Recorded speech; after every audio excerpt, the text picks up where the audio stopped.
Hey guys, Kevin here from Relaxing on Guitar. Just gonna make sure we are looking right here. And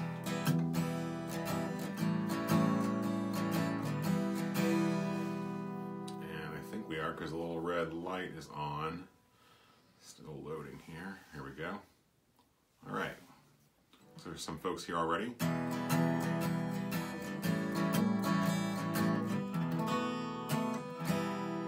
So hey, it's Kevin from Relaxing on Guitar, back for another live workshop. This one's gonna be a little more on the Q&A flavor. I really appreciate folks who've been checking things out on the website and liking the stuff on Facebook and responding to the event requests for the Q&As. I really appreciate all the questions and comments, so keep them coming.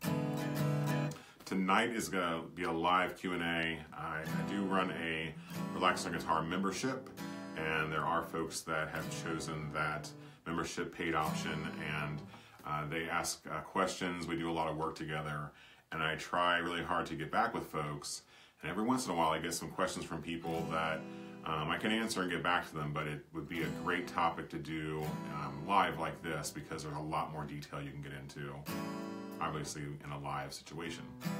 So tonight's live event, and let me make sure I can see everybody here. Yeah, so yeah, there's definitely folks there. So if you want to say hello, please let me know who's here. That'd be great.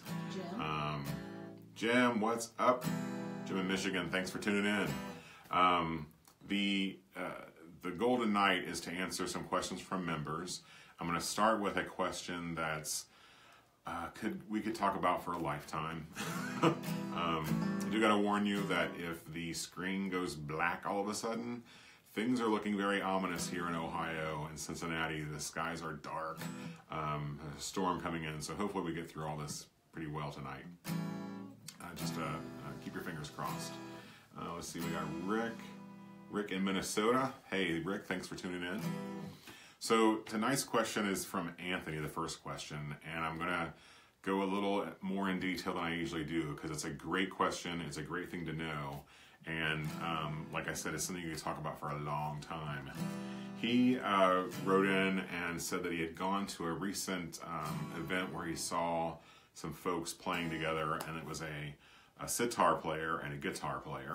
And whenever I think of sitar, I think of George Harrison and the Beatles. So have always liked how they incorporated that instrument into their stuff. So he was at this and really enjoyed the music they were playing. And afterwards was just kind of hanging out with them.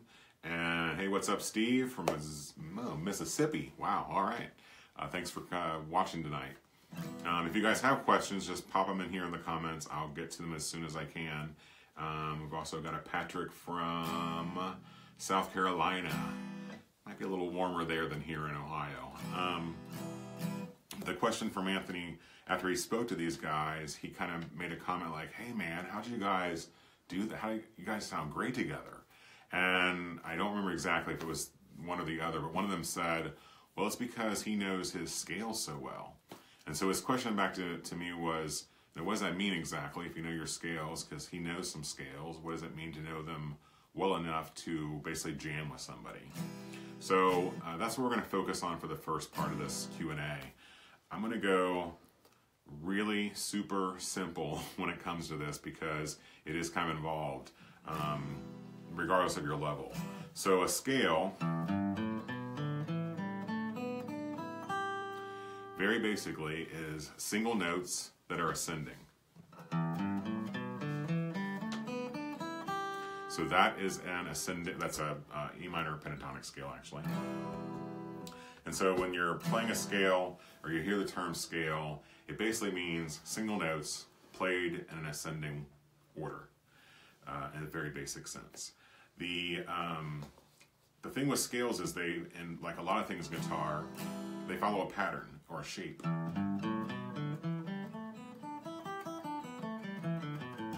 So once you memorize the shape, you can then apply that to all the other parts of that scale. And in the membership, there are lessons on that. I do kind of start with the minor pentatonic scale. Basically means 5, so 5 notes in the scale, pentatonic. because I think it's like the most accessible and probably the best scale to start out with when you're first learning how to play the guitar. We've got Lauren from Illinois. So hey Lauren, thanks for tuning in. So I do start folks off in that E minor pentatonic scale for that reason, because there's 5 notes in it. It's something you can apply to so much stuff, and it might be like 5 notes, that's nothing. It's amazing what you can do with 5 notes, just like it's amazing what you can do with 3 chords. So you have a scale that are following a pattern. You also, in a scale, we'll go back to the key. The key of a song, like you'll hear people say, you might see them jamming at a bar or whatever, or a concert, you might hear them say, what key is it in?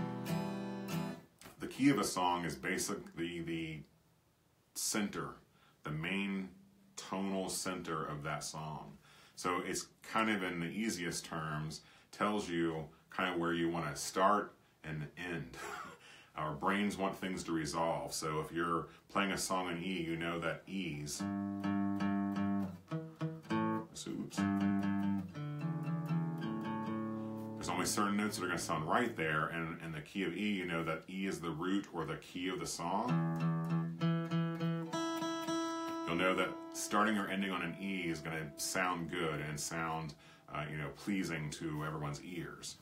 The key of the song, and the reason that musicians ask that, is a good musician will know once you tell them, hey, it's in the key of E, they're going to immediately know a few things. They're going to know that there's certain chords that sound good in that key, and therefore certain chord progressions will sound good in that key. For the members out there, if you haven't watched the lesson on 1, 4, and 5, I'm throwing a lot of numbers out there tonight, you want to do that, because that tells you the very kind of beginning level of getting some chords very quickly under your fingers that are going to sound correctly in certain keys. So in the key of E, or E minor in this case, we know that E's, A's, and B's are all going to sound good. So I could be in a room with a bunch of guys that are playing. I could walk in totally cold, not knowing what they're playing, what they're doing, and just say, what key are you guys doing this song in? They say the key of E, I know a couple of things right away. I know if I play any E, just do 7ths because it's kind of bluesy, any A, and any combination of them, B's, are all going to sound cool, no matter what order I play them in.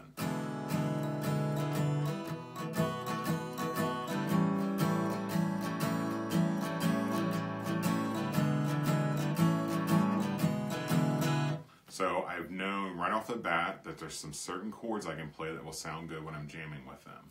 The other thing that I'll know is that there's certain notes, and the notes that you're going to play are going to be in that scale we talked about earlier.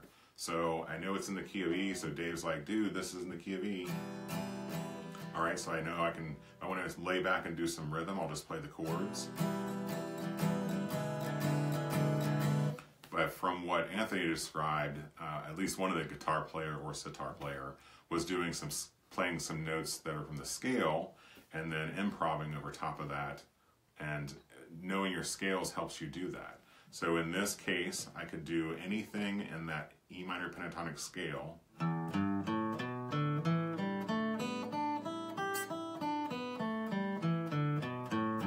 It's going to sound good on top of those chords.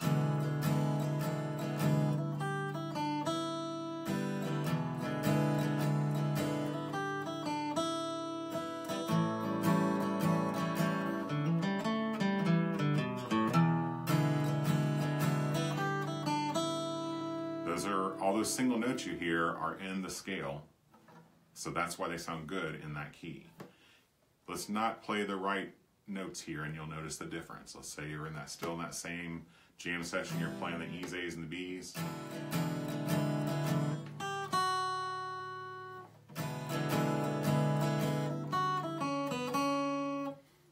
Those notes I just played are not in the scale, therefore they don't sound right. Well, this is not right and wrong. So they don't sound like you'd want to play those in that situation to sound good in the jam and the improv that you're doing.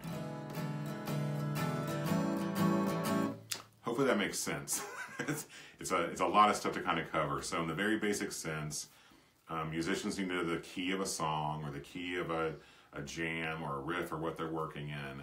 That key tells them the center of that song. It also tells them there's going to be certain chords that sound right in that key. And then they'll be able to improvise or jam single notes or runs or pull-offs or whatever they're doing and the scale of that key.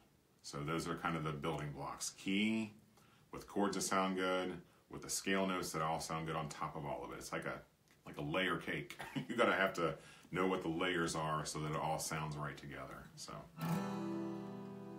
that was Anthony's question. Thanks a lot for that question. Like I said, you could talk a long time about this topic, and it usually takes it could be a lifetime and lots of practice to get good at just playing stuff on the fly in a group situation simply by knowing what your scales are, what the keys are, what the chords are. Great place to start with that is, of course, in the Relax Learn Guitar membership, because there's some lessons in there that show you how to start down that road. Okay? All right, so no one's like saying what, so I'm hoping that kind of made sense. If you have any questions, let me know. Pop those in here. We got Nick, Ontario. Wow, cool. I have no idea what time it is there in Ontario, but it's cool that you joined in.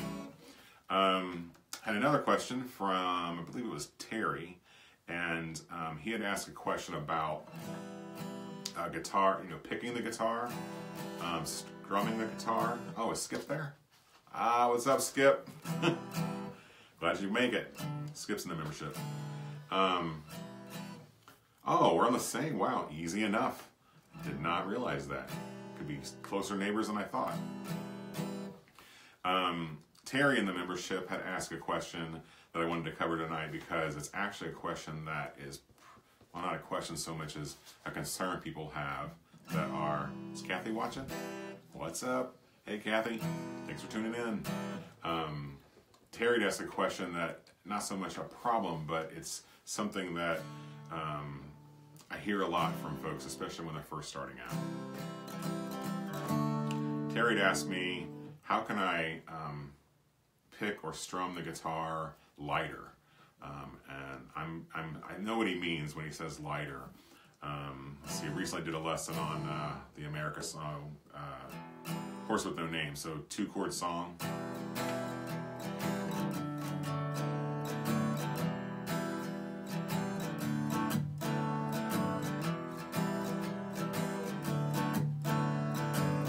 So, kind of a mellow song. What I'll see a lot with new people, just for an example, they may play it more like this.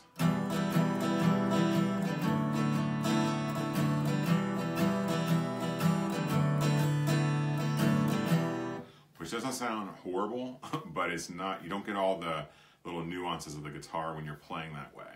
And when you first start out, it's very common to do that. And what's probably happening in this case is a few things. You want to pay attention to what kind of pick you're using. A thick, heavy pick is going to give you a heavier sound. I use a medium pick. This is kind of also a medium-sized pick. So I kind of recommend either a medium. You can also do like thin ones that are a little more pliable. So maybe start with a thin pick if you want to get a lighter sound. That's the first thing you could do. And the second thing I tell people is to pay attention to your strumming hand and your wrist, because when you're playing guitar, it shouldn't look like this.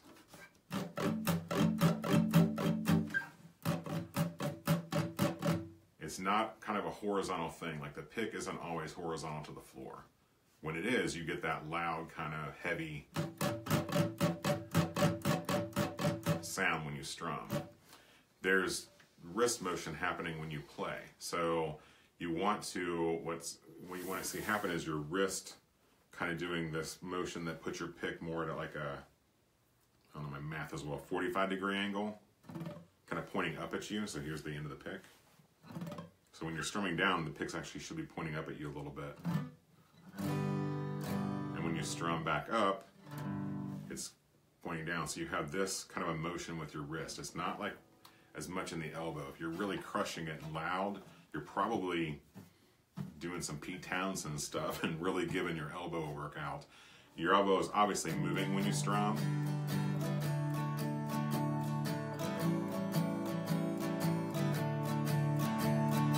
But if you watch that, so is my wrist.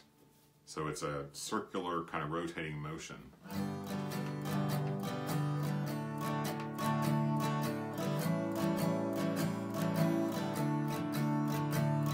And if you really slow it down, you're going to see that pick is that not horizontal and kind of flat, straight. It's more of this. And that's going to give you a much lighter touch. You can also pay attention to where you hold your pick. If you hold your pick further back, you can get a lighter sound, but you might want to get a pick that has like the grooves in it, because the further back you hold it, the more likely you are to let go of it. You get more control as you move up. And I always tell people, you know, imagine you've got a remote control in your hand, back when there were remote controls for our TVs, and before we just talk to them now and tell them what to play. And you want to put your pick down like you're holding a remote control, and you're snapping down on the remote with your thumb. That's how you're going to hold the pick. And if it's further back and the tip is less showing, you got a lot stiffer there, so it's going to sound a little heavier. So you want to find kind of a good middle ground. The other thing you can do is just not even use a pick. So when you're playing a beautiful instrument like the guitar, I actually kind of tell folks to do that every once in a while, because you'll get, it's a lot lighter. I don't know if you can even hear.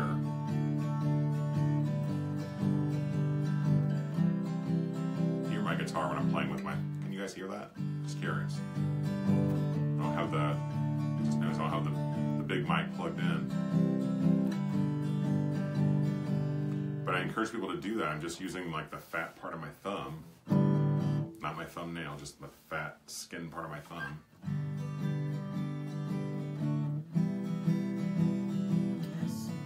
Oh, cool. So you can hear it. So obviously a very different sound, right? I mean, it's kind of pleasing when it's that low. You have to play heavy to make it sound great. This is actually the way that Vicky prefers me to play the guitar when I'm watching TV, because it's a little less loud. But that gives you an idea of kind of that motion and that sound that you want to go for.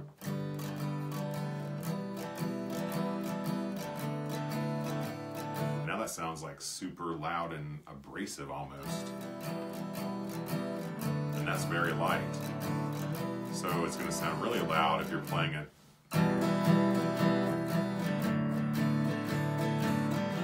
If you're not moving your wrist and you're playing heavy with a heavy pick. Okay? So I hope that makes sense. Terry had asked that one, so I want to get back to him. Again, I'd answered this question, and just like to do it this way because it's a lot more in detail. For the members out there, I'll put this video inside the membership, and for anyone who's watching it not live, if you've missed it, don't worry about it. You can watch the replay whenever you like. You can pop questions in there, and I will definitely get back to you.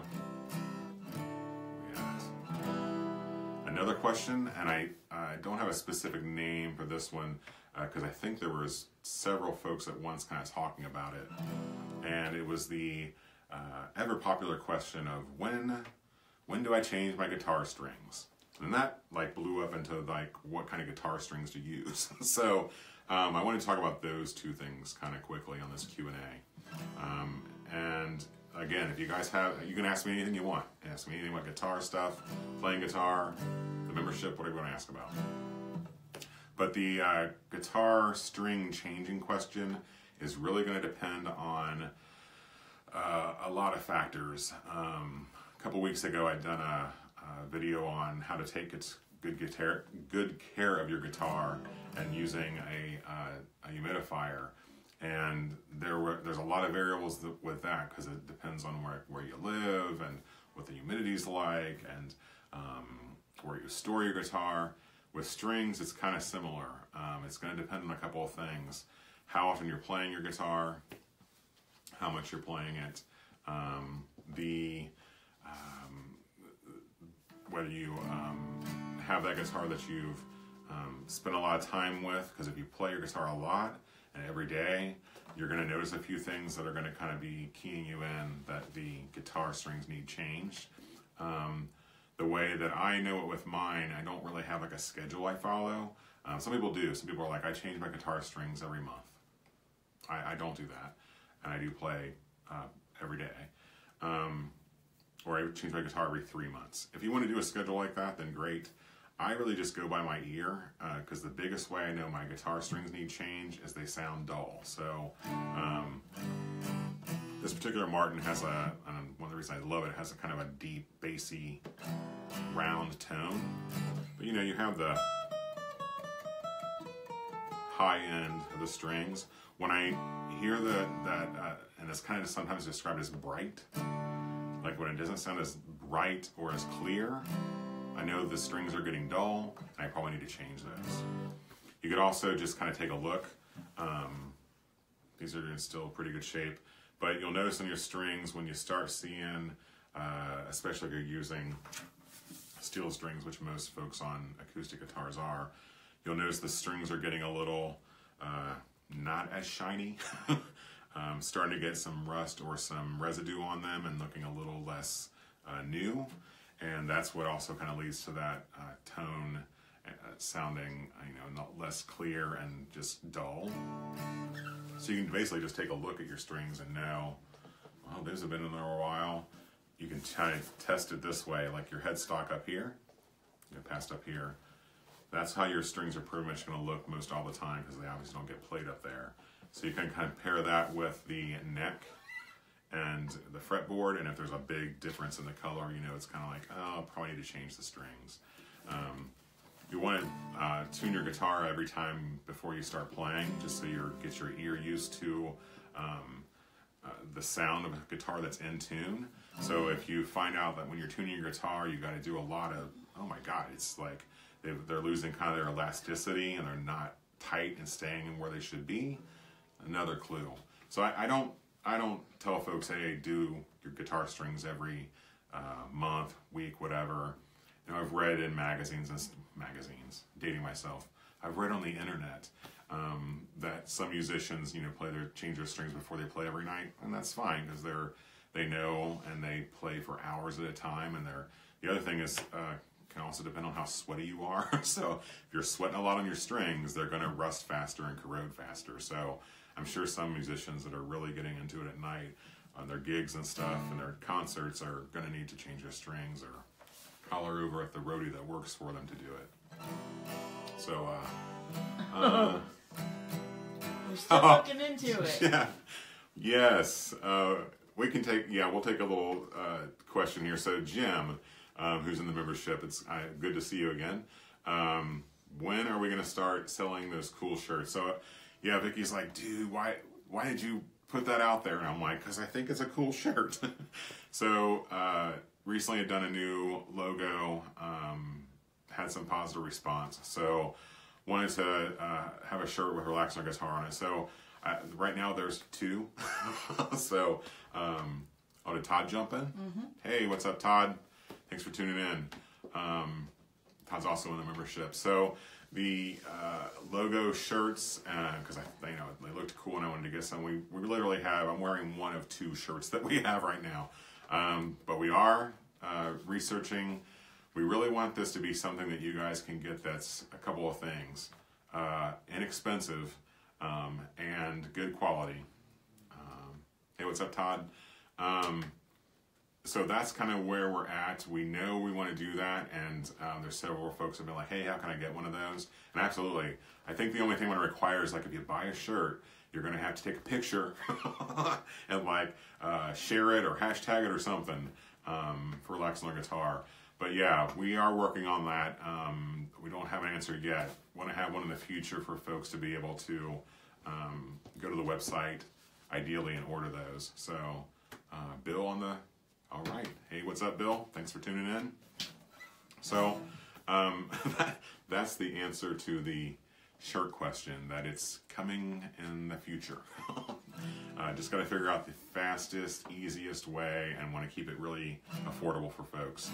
So there's the whole thing, like you never thought, oh, and I got to figure out like colors for logos and screens and types of cotton. Like, I don't know. It's a t-shirt. So we're working on those details. Bill Sedgwick. You have an S on there. What's up, Bill? How's it going? Bill is a buddy of mine from way, way back.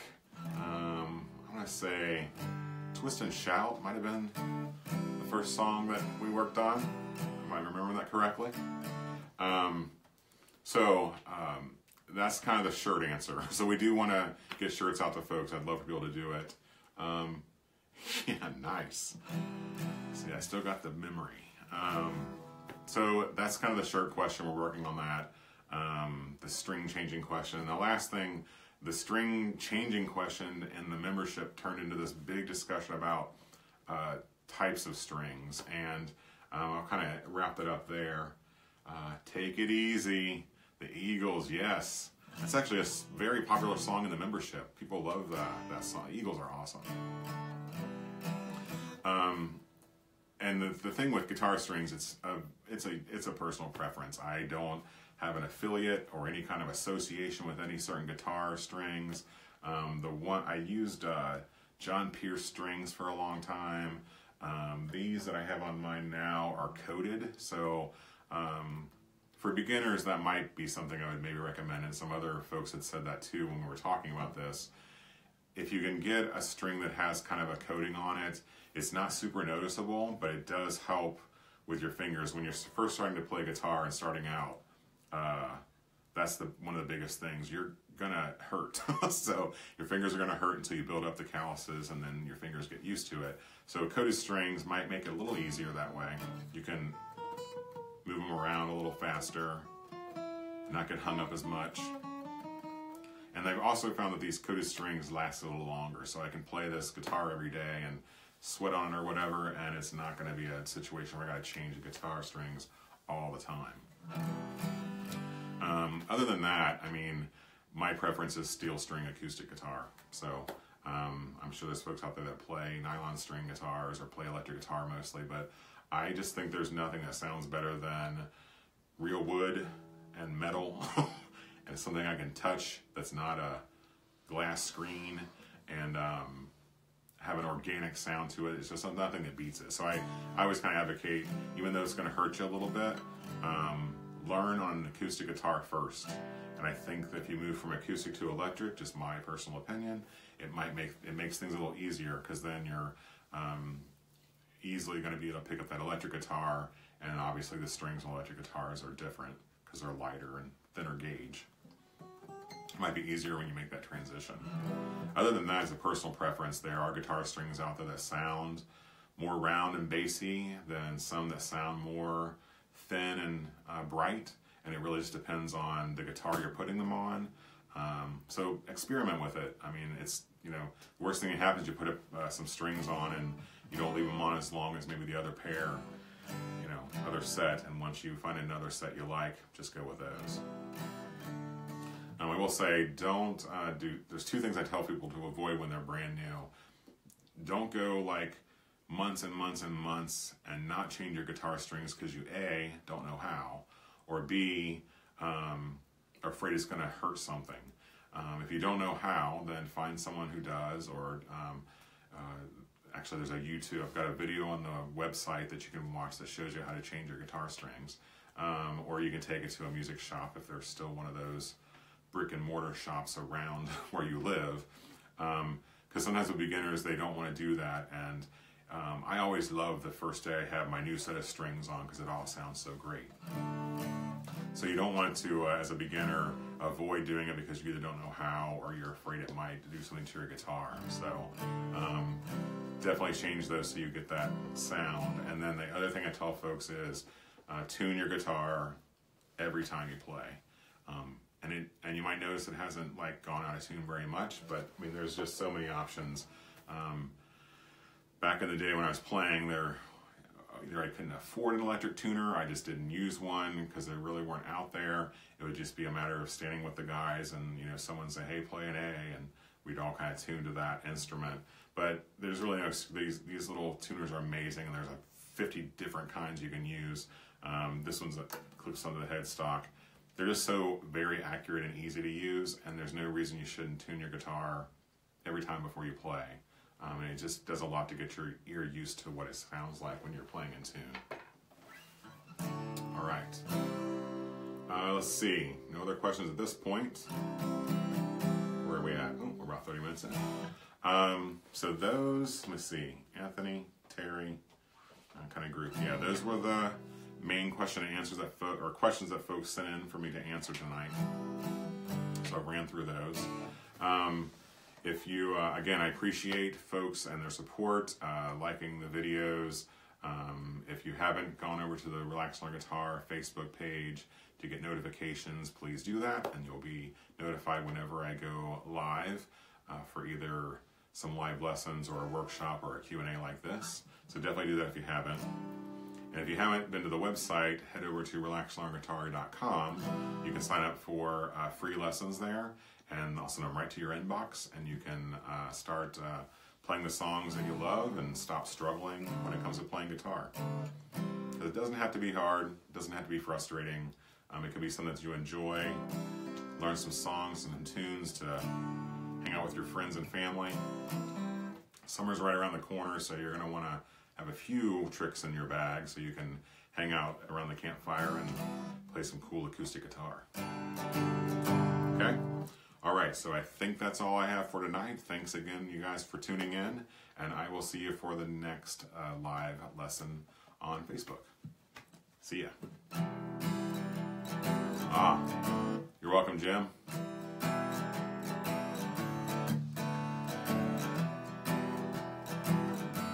Oh, Lauren. Jen.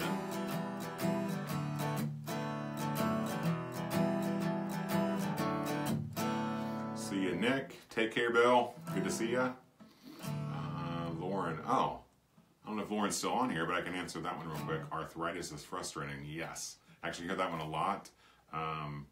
Couple of quick tips there. I'm not a doctor, and I don't pretend to be one, but I tell folks to maybe before they play, kind of warm up your hands under some warm water.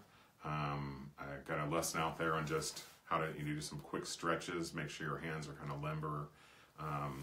The most I've heard from folks in the membership that has helped this problem is it's the use it or lose it thing. So try to play a little bit each day and keep the arthritis at bay. So the more that you use that, you're able to limber up and be okay with it. Ted was on. Did we say Ted. hello to Ted? You're welcome, Ted. Have a good night. Peace, Todd. See you guys around. All right? Take it easy.